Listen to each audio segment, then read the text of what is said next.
You want to know so much about his death. But what do you know of his life? Nothing really, because this movie is pretty much solely focused on his death.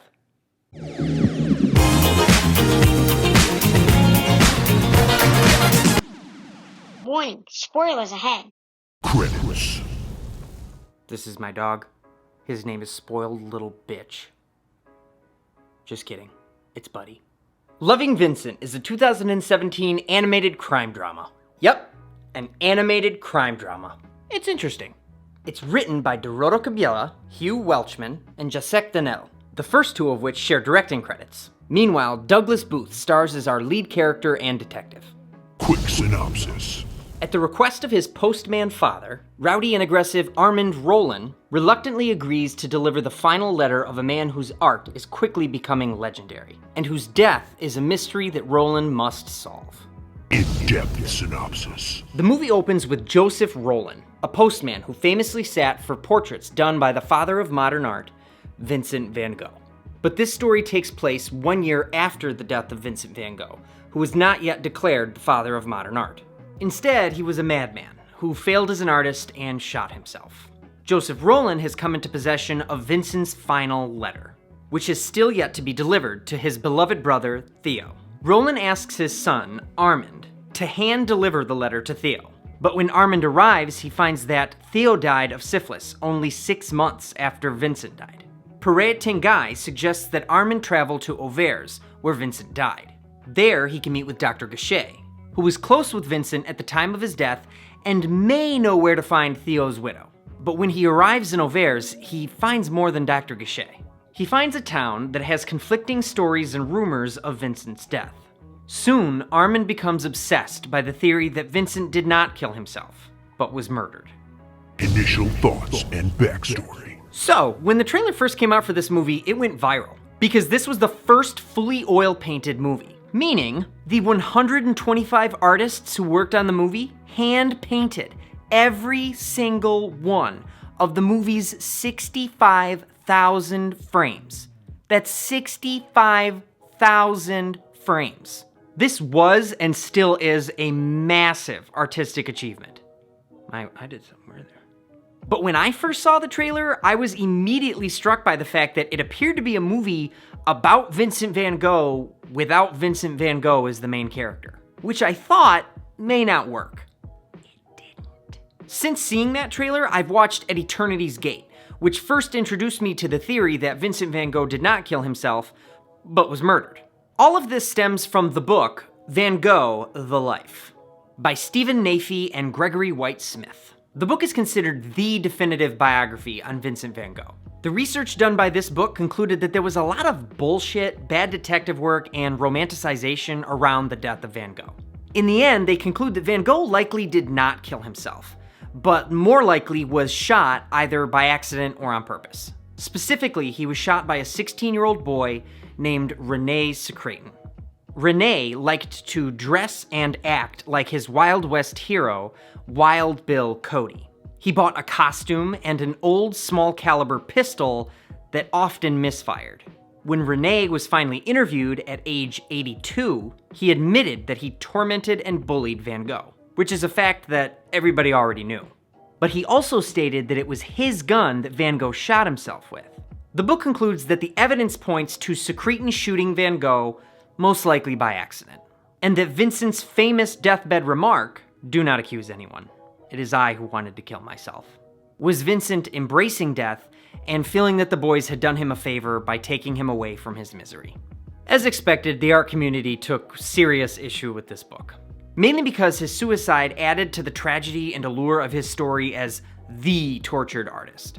And unfortunately, this movie veers more towards that way of thinking. So now let's grade this thing. First is cinematography. The cinematography is by two people, Lucas Zal, who also shot I'm Thinking of Ending Things, and Tristan Oliver, the amazing cinematographer behind Isle of Dogs, Fantastic Mr. Fox, Paranorman, and Wallace and Gromit, The Curse of the Were-Rabbit. It's also important to mention the 125 painters who made the 65,000 frames it took to make this movie. The work they did was painstaking, unique, and amazing in more ways than a few. Unfortunately, though, it didn't work for me. I think it would have worked if they had used Van Gogh's style as the basis for the animation. As in, the backgrounds were painted like a Van Gogh, then the characters were designed like a Van Gogh painting. Put the two together and it would have been like Van Gogh made a cartoon. But instead they hand paint each individual frame. So in every 1 second of video, there's 24 different paintings of the same shot, all with slight variations. Van Gogh's style of dashes and smears is intoxicating to look at in a still painting. But when it's moving, it just became hard to look at. Like, everything was changing all the time in their faces. I didn't like it. Acting. The acting is fine. It gets the job done. But personally, I found every performance to be bland, formulaic, and forgettable. This probably has more to do with what the actors were given to work with, but none of them took it above and beyond, so... Music. Now I'm happy. The music is by Clint Mansell, who's made amazing scores for movies like The Fountain, Moon, and the most depressing movie of all time, Requiem for a Dream. The music is hands down my favorite part of the movie. It's magical and mysterious, just like Van Gogh himself. The movie also ends with a modern version of Vincent by Don McLean, who also wrote My, This American Pie.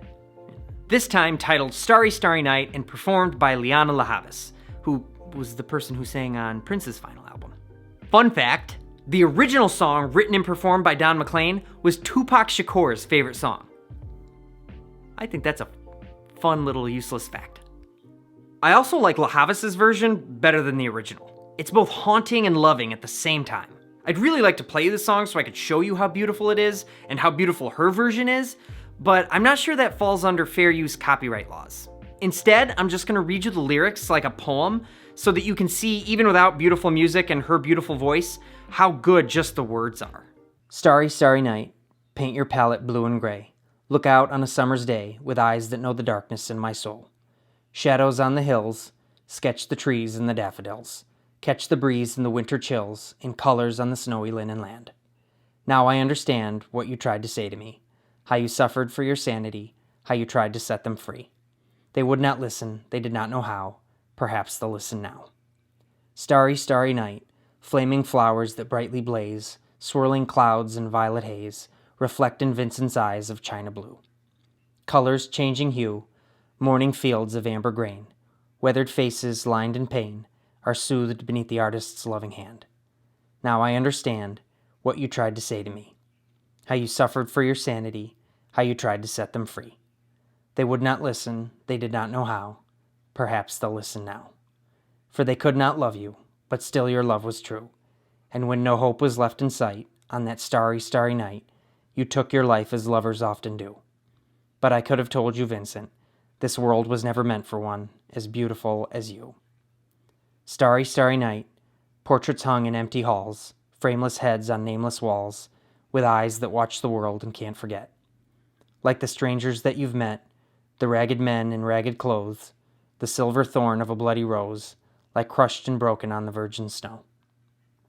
Now I think I know what you tried to say to me, how you suffered for your sanity, how you tried to set them free. They would not listen, they're not listening still. Perhaps they never will. I wish they still wrote songs like that. Critics. The Rotten Tomatoes critics' consensus reads, I'm cheating again. Loving Vincent's dazzling visual achievements make this Van Gogh biopic well worth seeking out, even if its narrative is far less effectively composed. 84%. Audience. Audiences gave it an 86%. I think generally this movie is a crowd pleaser.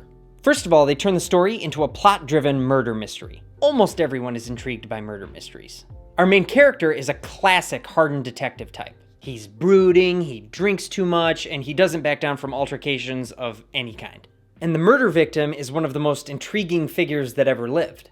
They also take the opposite approach that At Eternity's Gate took. That movie did not point out that Van Gogh became the father of modern art and one of the most respected, beloved, and successful painters of all time. They focused entirely on his life and struggles from his point of view, which made for a really interesting character piece about a man who persisted in the face of failure. Loving Vincent lays it on really thick. All the characters seem to know, so that the audience knows, that Vincent was a tortured soul and a misunderstood genius. They all have the hindsight of Don McLean, which allows the audience to know the importance of Vincent van Gogh, even if they're not familiar with him and his story. Top that all off with the amazing visuals, and there's really not that much to dislike. Unless you're me. Story. So the story gets the job done. It tells a story of Vincent van Gogh from the aspect of his story that people usually find the most interesting: his tragic death. That said, I didn't like it. I've never read the definitive biography, but I knew enough to see that they were fudging the facts to fit the story into the murder mystery mold. Then at the end, when they have a chance to leave the mystery open and the audience thinking, they tie it all up with a little bow. Normally that doesn't bother me at all, but this time it left me feeling very underwhelmed. As soon as At Eternity's Gate ended, I wanted to watch it again, and I did. In fact, I'll probably watch it a third time. When this movie ended, I thought, well, that wasn't very good. I even tried to watch the documentary about the production. I thought for sure it would make me appreciate the story more, but 20 minutes in, I turned that off too. In conclusion, Loving Vincent was just not a movie that appealed to me. Yeah. Final score, 6.7 out of 10. I hate being negative. I actually considered not even reviewing this movie because I didn't like the story, and I'd rather give no review than a negative review. But the only other movie I had time to watch this week was Pacific Heights, and I had nothing nice to say about that movie. So Loving Vincent it was. I would recommend this movie to almost everyone. The story of Van Gogh has swept people off their feet for almost 100 years now. They turned it into a murder mystery, and as I said before, who doesn't love a murder mystery? Pretty soon it's going to be the mystery of who killed Budward. I'll give you a hint. Dad. And if you like stop motion or any artistic cartoons, this movie is literally made for you. If you're interested, this movie is currently streaming on Hulu and usually bounces on and off of other streaming services too. If you don't have Hulu, you can rent it or buy it on Amazon Video, Vudu, YouTube, pretty much anywhere. To everyone out there, thank you for listening or watching. I hope you enjoyed the review, and be sure to let me know what movie we should talk about next time.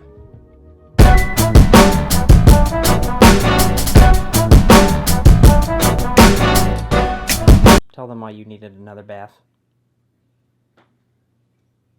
I rolled in poop. I don't know why I did it. I just thought, well, geez, the poop doesn't smell like me. So I rolled in it. I love you. I love you. Yes, I do. I love you so much. Yes, yes, yes. Yes, yes, yes.